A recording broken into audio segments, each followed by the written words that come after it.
교만한 자의 가운데서 벗어나서 가장 자신을 낮춘 선지자 세례 요한의 교훈을 우리가 지금 듣고 있습니다.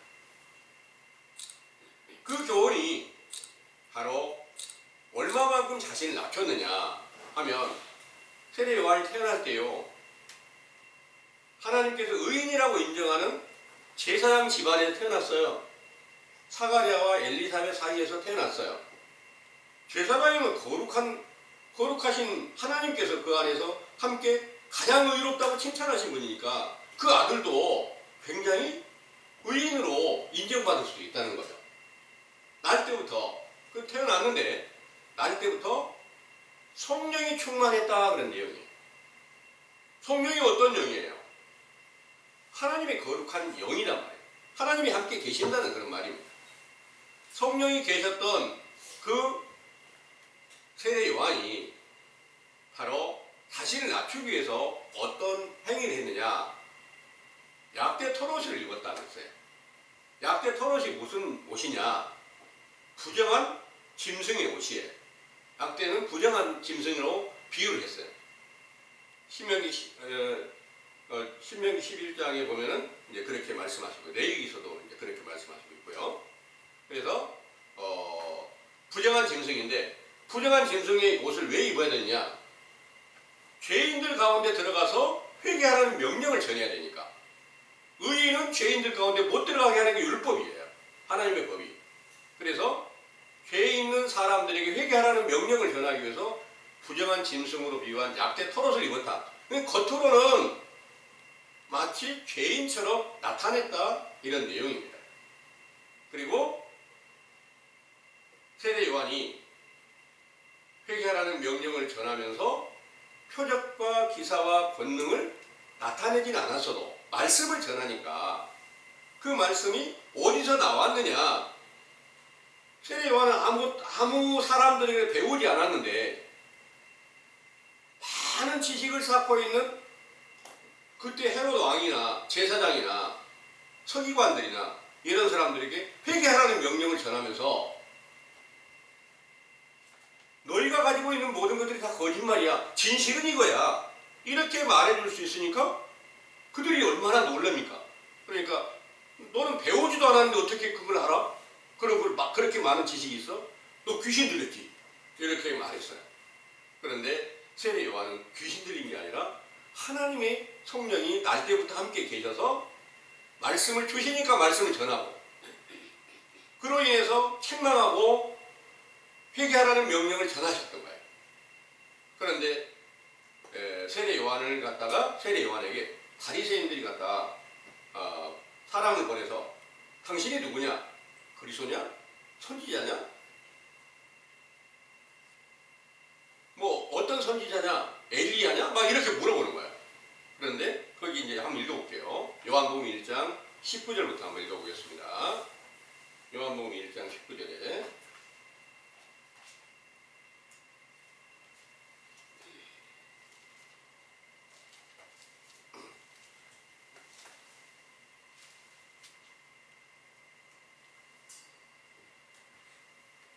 19절에서 29절까지 한번 읽어보겠습니다. 유대인들이 예루살렘에서 제사장들과 레위인들을 요한에게 보내어 네가 누구냐 물을 때에 요한의 증거가 이러하니라. 요한이 드러내어 말하고 숨기지 아니하니 드러내어 하는 말이 나는 그리스도가 아니라 한데, 또 묻되 그러면 무엇? 네가 엘리야냐? 가로되 나는 아니라. 또 묻되 네가 그 선지자냐? 대답하되 아니라. 또 말하되 누구냐? 우리를 보낸 이들에게 대답하게 하라. 너는 너에게 대하여 무엇이라 하느냐? 가로되 나는 선지자 이사야의 말과 같이 주의 길을 곧게 하라고 광야에서 애치는 자의 소리로라 하니라. 저희는 바리새인들에게서 보낸 자라. 또 물어 가로되 네가 만일 그리스도도 아니요 엘리야도 아니요 그 선지자도 아닐진데 어찌하여 세례를 주느냐? 요한이 대답하되 나는 물로 세례를 주거니와 너희 가운데 너희가 알지 못하는 한 사람이 섰으니 곧 내 뒤에 오시는 그이라. 나는 그의 신들매 풀기도 감당치 못하겠노라 하더라. 이 일은 요한의 세례 주던 곳 요단강 건너편 베다니에서 된 일이니라. 이튿날 요한이 예수께서 자기에게 나아오심을 보고 가로되 보라 세상 죄를 지고 가는 하나님의 어린 양이로다. 아멘. 아멘. 자, 여기에 유대인들이 이제 사람들을 보내가지고 당신이 누구냐? 과연 그리스도면 그리스도라고 하고 선지자면 선지자라고 하고 엘리야면 엘리야라고 하라 그랬어요. 근데 예수님께서 세례 요한에게 대해서 말씀하실 때 이는 엘리야의 심령으로 온 자고 선지자 중에서 가장 큰 자라 이렇게 말씀하세요. 그런데 세례 요한은 뭐라고 대답했어요? 그리스도 아니야. 나 선지자 아니야. 엘리야도 아니야. 그럼 넌 뭐냐? 그러니까 나는 광야에서 외치는 자의 소리다 그런 거예요. 광야가 어디예요? 사람들이 육신의 생각으로 보면은 실제로 사람들이 안 사는 광야에서 가서 막 외치고 다니는 것보다 이렇게 생각을 했잖아요. 겉으로 보면 그렇게 보여요. 그런데 이 광야가 그리스도께서 살아계시지 않는 모든 사람들의 심령이 영적인 광야로 비유가 된 거예요. 죄에 속하여 있는 모든 사람들이 광야와 같아서 죄에 속하여 있는 사람들 가운데는 교만한 사람들 가운데는 거만한 사람들 가운데는 그 안에 뭐가 역사를 할까요? 짐승들도 다닐 수 있고 뱀도 다닐 수 있고 전갈도 다닐 수 있고 얼마든지 황폐한 사막이나 광야에 있는 모든 짐승들도 자유자재로 그 안에 움직일 수 있는 게 맞겠죠. 살아있을 수 있다는 거죠. 영적으로 보니까 바로 모든 거짓 선지자들 안에서 역사하는 영들이 얼마든지 자유롭게 통행하고 있는 모든 사람들의 심령이 영적 광야였다는 것을 믿으시기 바랍니다. 만약 실제로 광야에 가서 회개하라 외쳤다면 저 사람 또라이라고 이렇게 말할 수 있겠죠.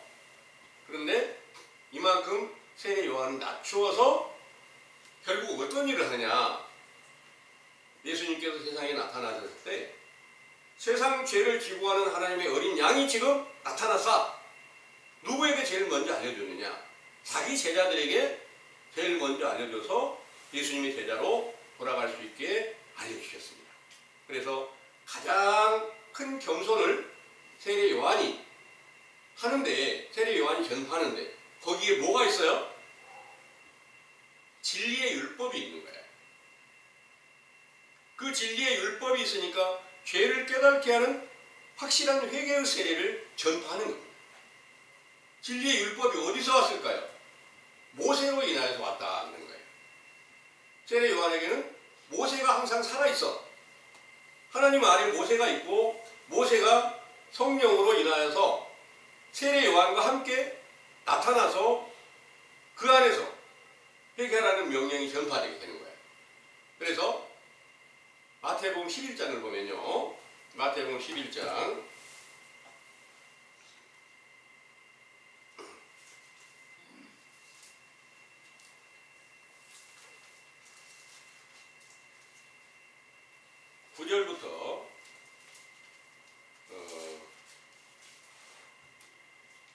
9절부터 12절까지 한번 읽어보겠습니다. 그러면 너희가 어찌하여 13절까지 어찌하여 나갔더냐? 선지자를 보라더냐? 옳다. 내가 너희에게 이르노니 선지자보다도 나은 자니라. 기록된 바 보라 내가 내 사자를 너희 앞에 보내노니 저가 너의 길을 네 앞에 예비하리라 하신 것이 이 사람에 대한 말씀이니라. 내가 진실로 너희에게 말하노니 여자가 낳은 자 중에 세례 요한보다 큰 이가 일어남이 없도다. 그러나 천국에서는 극히 작은 자라도 저보다 크니라. 세례 요한 때부터 지금까지 천국은 침노를 당하나니 침노하는 자는 빼앗느니라. 모든 선지자와 및 율법에 예언한 것이 요한까지니. 아멘. 요한까지니 14절에 만일 너희가 즐겨 받을진대 오리라 한 엘리야가 곧 이 사람이라고 예수님께서 이제 말씀하셨습니다. 거기 9절의 말씀에 보니까 너희가 선지자를 보려냐. 세례 요한에 대해서 예수님 지금 말씀하시고 있는 겁니다. 거기